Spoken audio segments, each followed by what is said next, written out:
श्रीगौरी वक्त्रपद्मार्का श्रीविघ्नेशा गजानना उत्तिष्ठ सुरसम्पूज्या त्रैलोक्यं पालनं कुरु श्रीगौरी वक्त्रपद्मार्का श्रीविघ्नेशा गजानना उत्तिष्ठ सुरसम्पूज्या त्रैलोक्यं पालनं कुरु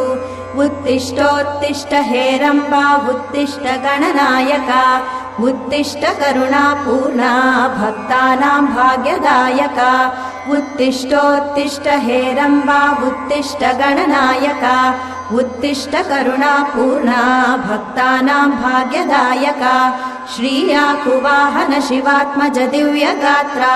श्रीभिन्नदन्तधनुजान्तक सूक्ष्मनेत्रा सर्वार्ति दुःख शमना फणिराजसूत्रा देवा गणेश्वर विभो तव सुप्रभातम्।